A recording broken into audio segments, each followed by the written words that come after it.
They lit up your TV like family. Every weekday, every cliffhanger, every super couple kiss.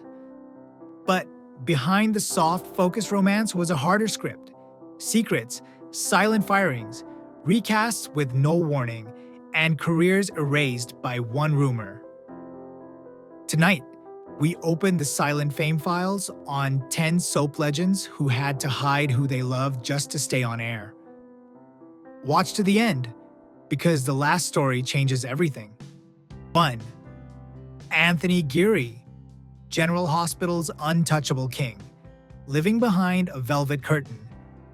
At peak daytime, Anthony Geary wasn't just on TV. He was the face of it, the kind of fame that followed you into grocery aisles, barbershops, living rooms where the volume stayed up like a family member had entered. As Luke Spencer, he helped General Hospital mint the ultimate currency of the era, the super couple. And when Luke and Laura married in November 1981, it pulled an insane 30 million viewers, a pop culture stampede that made soaps feel bigger than primetime for one shimmering moment. But here's where Silent Fame gets cruel. Luke was sold as the straight fantasy that kept advertisers calm, while Geary's real life had to be engineered like a classified file. The industry didn't need proof, just the risk of rumor. So the machine did what it always did back then. It built a distraction so glamorous no one dared question it. Enter Elizabeth Taylor, a legendary fan who literally crashed the Luke and Laura wedding on screen as Helena Cassadine, turning the episode into mythology. And off-screen, Geary later acknowledged a brief, headline-friendly connection with Taylor, the kind of story that worked like an alibi wrapped in diamonds. While the fandom got romance, Geary perfected disappearance, stretches away, Europe, distance, silence. Not because he was ashamed, but because the business trained him to understand one brutal truth. The more they adored you, the less they'd forgive you for being real. After retiring in 2015, he chose Amsterdam and a private life with Claudio Gama, the partner he protected from the soap machine's appetite. And then, in December 2025, the story closed the way so many closeted era stories do. Quietly, far from the studio lights, Geary died in Amsterdam after complications from surgery. And only then did many casual fans finally learn what insiders already knew. There was a husband, a life, a love story that never got to be sweep week. If you grew up on Luke and Laura, you already know why this hits. The fantasy wasn't fake, but the price of maintaining it was. Say what you feel in the comments. And if you want more untold files like this, hit subscribe. 2. Rock Hudson, the dynasty kiss that turned fear into policy. Rock Hudson walked into Dynasty like a monument. Not just a guest star, a Hollywood blueprint of what America had been taught to desire. Tall, smooth, indestructible. That's why his casting as Daniel Reese in 1984 felt like a victory lap for the show. A matinee idol entering a primetime soap, bringing prestige with his jawline. But Hudson arrived carrying a secret that wasn't just personal, it was radioactive in that decade's imagination. He had been diagnosed with AIDS in 1984, and he kept it hidden while the culture spiraled into ignorance and cruelty. On Dynasty, the script demanded romance, and romance demanded the simplest action on paper, a kiss with Linda Evans. Except in 1984 to 85, the world was treating saliva like a weapon, and gay men like walking warnings. Evans later recalled Hudson being unusually timid during the scene. So restrained, the production reportedly wanted it reshot because it didn't read passionate enough. Then the truth exploded, and she described the aftermath like a social exile. People pulling back, refusing hugs, acting like proximity itself was dangerous. And here's where the backstage drama becomes institutional. Hudson's illness didn't just create tabloid heat, it created industry panic. Reports at the time describe how the Screen Actors Guild got dragged into the fear storm, with debates over whether open-mouth kissing should be treated as hazardous work and whether actors should receive advance notice. Even when medical facts didn't support the hysteria, Hollywood's reflex was the same as always: protect the machine first, the human second. Hudson didn't get a triumphant coming out moment. He got a public unraveling, and then death in October 1985, becoming the first major star whose AIDS story forced millions to look at a crisis they'd been trained to dismiss. If that makes you angry, good. That's the point. Drop your thoughts below and subscribe if you want the real history hiding under the glossy lighting. 3. Dack Rambo, the heartthrob who got quiet-fired, then set his truth on fire. Dack Rambo had the kind of face soaps loved: confident, clean, camera-ready. A man who could walk into Dallas as Jack Ewing and instantly feel like he'd always belonged there. For a while, it worked. The audience leaned in. The magazines played along. He looked like a future you could schedule for the next decade. Then the Whisper Network did what it always does. It started feeding on the space between what viewers wanted and what executives feared. Rambo later made it clear that suspicion alone could shrink a career. Not a scandal you could name, just the slow, brutal soap opera equivalent of being written out while you're still standing on set. Roles fade, storylines thin, calls stop coming. It's silent cancellation, and it leaves no fingerprints. In 1991, while on NBC's Another World, Rambo learned he was HIV positive, and instead of letting the industry bury him in euphemisms, he detonated the rules. He quit the show and went public, saying that going public felt like freedom, a sentence that reads heroic now, but back then was practically a career suicide note. Because once you speak, the vultures show up. Rambo didn't just face illness, he faced the media economy of the era, the kind that treated AIDS like a morality tale and famous bodies like public property. And years later, reporting recounted how a National Enquirer final interview about Rambo was published as fabricated. The perfect snapshot of that time's cruelty. Even a dying man's voice could be stolen, rewritten, and sold. He died in 1994, but his real legacy isn't a character arc. It's that moment he refused to disappear politely. He forced the question onto daytime TV's pristine surface. Who gets to survive the fantasy, and who gets erased to protect it? If this one hits you in the gut, say it down there, and subscribe. Silent Fame is just getting started. 4. Christopher Bernau, Guiding Light's sharpest smile, disappearing in plain sight. On Guiding Light, Christopher Bernau didn't need ripped shirts or love scene fireworks to own a room. As Alan Spaulding, he weaponized something rarer. Control? A pause, a look, a smile that landed like a threat. In the 1980s, when soaps were built on perfect husbands and perfect girlfriends, Bernau made villainy feel elegant and weirdly addictive. Viewers tuned in to hate him, and stayed because they couldn't stop watching.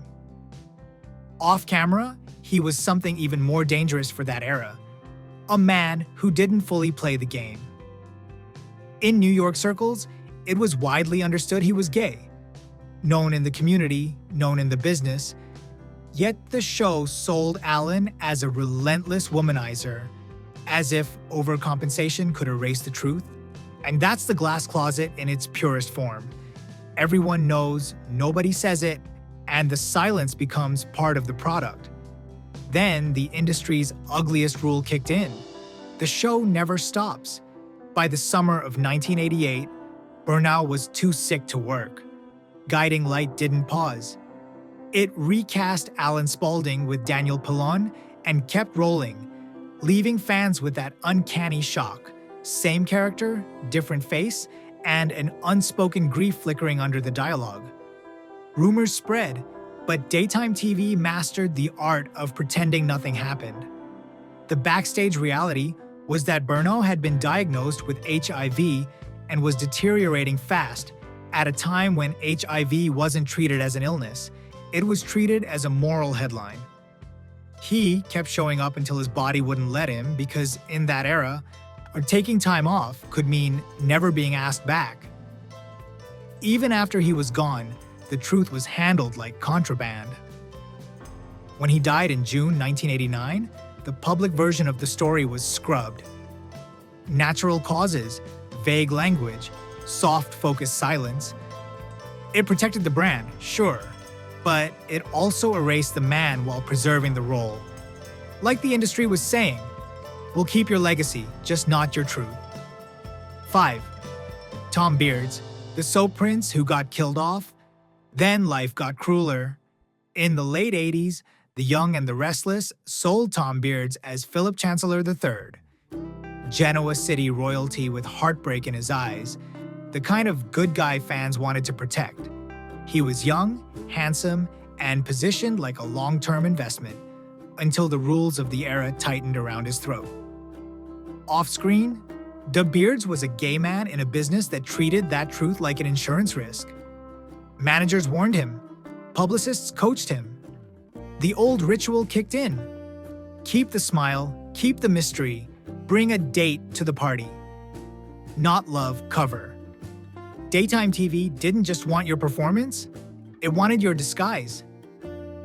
In 1989, Philip was written out with a soap-style death. Sudden, dramatic, final. But life didn't stop at the credits. Around that same time, Bierd's real world shattered.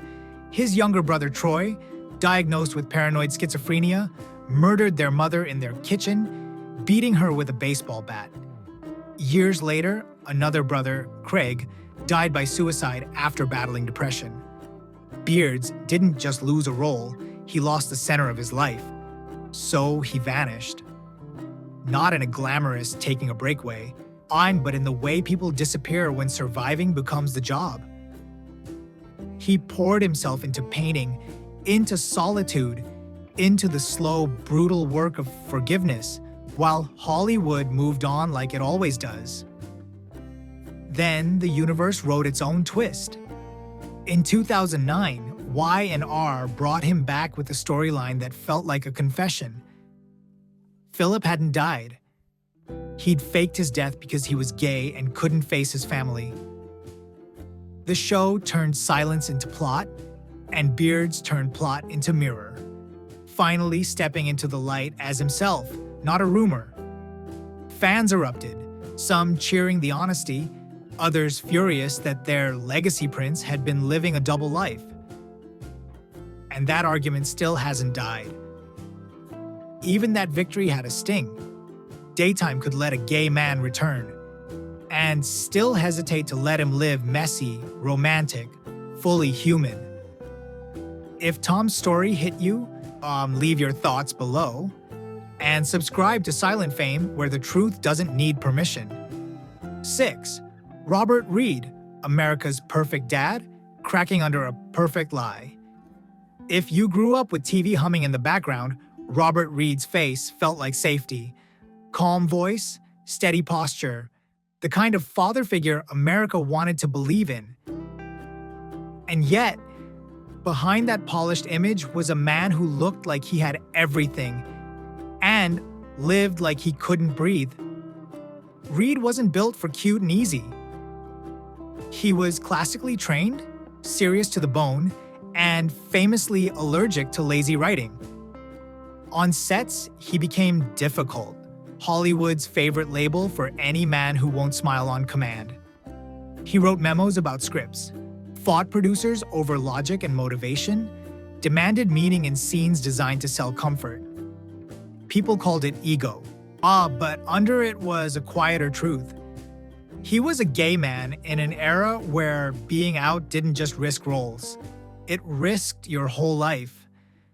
So he played the part everywhere, not just on camera, at parties, in interviews, in the way he kept his private world sealed off. That kind of hiding doesn't stay polite. It curdles. It leaks out as perfectionism, control, sharp edges, anything that keeps people from getting close enough to ask the wrong question. Here's the detail most viewers missed. Reed wasn't only a primetime icon. In the mid-'80s, he stepped into daytime too, appearing on Search for Tomorrow as Lloyd Kendall. Proof he could do real drama when the material let him. But daytime had its own rules, and the glass closet didn't get softer just because the lighting did. When Reed died in May 1992, the public story was cancer. Clean, familiar, non-threatening. Later, details from his death certificate became public, indicating he was HIV positive.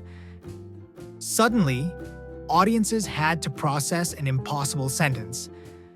The man sold as the blueprint of straight family life had been living a double life the whole time. That revelation doesn't ruin him. It reframes him. It turns every calm smile into a survival tactic, and every difficult moment into a man trying to control the one thing he could, because he couldn't control the world's cruelty. 7. Kevin Conroy, the lover they censored, the hero they couldn't erase. Before he was Gotham's voice, Kevin Conroy was already living inside a double life. Only the set was a Carrington mansion, and the mask was called Don't Let Them Know. In the mid-'80s, Dynasty handed him something rare. Bart Fallmont, a gay love interest for Stephen Carrington. In another universe, that storyline could have been revolutionary. In this universe, it became a warning. Because the network didn't just worry about ratings, it worried about sponsors, affiliates, headlines, family hour outrage. So the romance was trimmed, then softened, then quietly strangled. What made it to air often felt like fragments, glances, tension, implication, while the real heat got sanded down into safe. Even Bart's arc was shaped like punishment, blackmail, threats, ice shame as leverage. The show didn't just write a gay character, it wrote the fear around him. And Conroy was living that fear for real. Casting rooms in that era weren't simply judging talent, they were sniffing out risk. In his later autobiographical piece, Finding Batman, he described what it felt like to lose opportunities the moment people sensed the truth he was hiding. The closet wasn't a door, it was a job requirement. So he pivoted to the one place Hollywood couldn't police as easily. Voice work? No paparazzi? No prove you're straight dates? Just a microphone and the freedom to disappear. Then, in 1992, he became Batman. And suddenly, the pain he'd been forced to swallow turned into performance. Bruce Wayne by day, Batman by night. A man split in two, surviving by perfecting the switch. And Conroy didn't just play that, he understood it in his bones. Years later, when he finally spoke more openly, fans rewatched those old Dynasty scenes with new eyes. Some felt robbed, some felt guilty, some got angry at the system, not the man. And that's a debate that never dies. Was the audience entitled to his truth, or was the industry the thief that demanded his silence? 8. Paul Keenan, the soap heartthrob the era didn't let live. Paul Keenan had the kind of face daytime TV used like a promise. Soft-featured, boyish, instantly familiar. Someone you could cast as the good one before he even spoke. He moved through the soap universe like a rising tide. Days of Our Lives, Another World, and even Dynasty, where he appeared as stable hand Tony Driscoll. Not a headline role, but the kind of recurring presence audiences recognize like a secret they can't name. A background heartthrob. A who is that? You never forget. And then the decade turned poisonous. In the mid-80s, HIV wasn't just a diagnosis, it was a public sentence, soaked in ignorance and cruelty. When Keenan's illness became known, the press didn't treat it like a tragedy. It treated it like a scandal. One widely circulated report flat out labeled him a homosexual, the way tabloids label suspects, like his identity was the crime and the disease was the punishment. Medicine moved slowly. Rumors moved faster than light. Imagine being 30, fighting for your life, and still having to manage the optics of how you're dying. This is what silent fame looked like at ground level. No glamorous cover story, no powerful studio fortress, just a young actor realizing the industry could love your face and still abandon your body. Work dries up, phones stop ringing, friends get careful. And the cruelest part? The audience rarely even knows you're being erased. You just stop appearing. Keenan died in December 1986 at only 31. And the real heartbreak is how neat the silence became afterward. How quickly a familiar face can be filed away once it stops being profitable.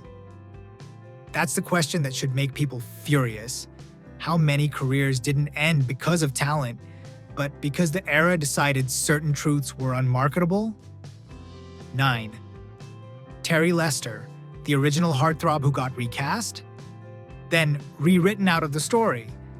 Before The Young and the Restless turned Jack Abbott into a permanent powerhouse, Terry Lester invented him. And that's the kind of credit you don't see on screen, but you feel it. In the early 80s, his Jack was all polished danger. The grin, the swagger, the don't trust me but kiss me anyway energy that made daytime audiences pick sides and stay loyal for years. And then the soap machine did what it always does to people it can't neatly package. It moved on. When his run ended and the role later belonged to someone else, it sparked a type of fandom grief that soaps are built on, recast wars. Some viewers adjusted, others never forgave it. Because when a face becomes routine in your home, losing it feels personal. It isn't just a casting decision, it's a quiet severing. Here's what makes Lester's story sting in that very silent fame way. He lived in an era where the industry didn't need a scandal to punish you, just the scent of one. And the whispers didn't have to be proven, they only had to be profitable. Years later, a magazine feature reportedly named him among the gay men who kept certain straight fantasies running on schedule. An outing that arrived after the damage was already done, when he couldn't even control the narrative of his own life. Meanwhile, he kept working, because that's what daytime taught you. He stepped into Santa Barbara as Mason Capwell, literally replacing another actor, learning firsthand how brutal it feels on both sides of a recast.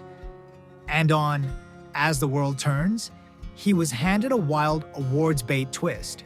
Royce Keller, a charming man with a dark fracture underneath, only to watch the storyline lose oxygen after a major behind-the-scenes shakeup. His screen time thinning like someone had turned the volume down on his future. Even his ending carried the fingerprints of an old system. Early reports about his death leaned toward tidy wording, heart failure, heart attacks. Clean, familiar, non-threatening. Later, more complicated truths circulated. AIDS, secrecy, and the kind of silence that follows a man even into the obituary. Whether you call it protection or erasure depends on what you believe people are owed, privacy or honesty. What's undeniable is this: he helped build an icon and still didn't get the dignity of being fully seen. If you remember Original Jack, say it down in the comments, then hit subscribe. Silent fame is for the faces TV tried to replace and the truths it tried to delete. 10. James Mitchell, the tyrant America loved to hate, living a love story off camera. And James Mitchell didn't play Palmer Courtland. He carved him into daytime history. When he arrived on All My Children in 1979, He was already older than most soap villains get to be when they're introduced. But that's why it worked. He brought gravitas, old-world menace, the kind of authority that made every scene feel like someone's inheritance was about to be stolen. Palmer was ruthless, controlling, famously hard to love, and somehow impossible to stop watching. America booed him with devotion. Off-screen, Mitchell's life ran on an entirely different kind of discipline, decades of composure in a business that rewarded silence. In the industry, it was a quiet understanding, an open secret in the arts world, that he shared his life with costume designer Albert Wolski, a partnership that lasted nearly 4 decades. They didn't sell it. Or they didn't brand it. They didn't turn it into a headline. They simply lived, which, back then, was its own act of defiance. That's the cruelty and the beauty at the center of his story. He played a man who demanded ownership over everyone else, while his own real love had to exist outside the soap press, outside the fan magazines, outside the safe little boxes that daytime television used to keep its audience comfortable. He didn't come out in the glossy, triumphant way modern culture expects. He outlasted the era that tried to make men like him disappear. Mitchell kept working until the end, holding that role for over 30 years, proof that you could survive the glass closet if you built your life with enough quiet strength and refused to ask permission. When he died in 2010, Wolski was finally named openly in coverage, as if the world could only handle the full truth once the cameras stopped rolling. So what do we do with that? We remember that happily ever after doesn't always look loud. Sometimes it looks like 2 men living well in a world that keeps daring them not to. So ask yourself, were these men protected or imprisoned by the fantasy we demanded? Some survived by vanishing, some fought back, some never got the chance to live out loud. If any of these stories hit you, leave a comment with the name that broke your heart the most and tell me, would you risk it all to be free? Hit subscribe for more Untold TV history and share this video for the ones who were never allowed to be seen.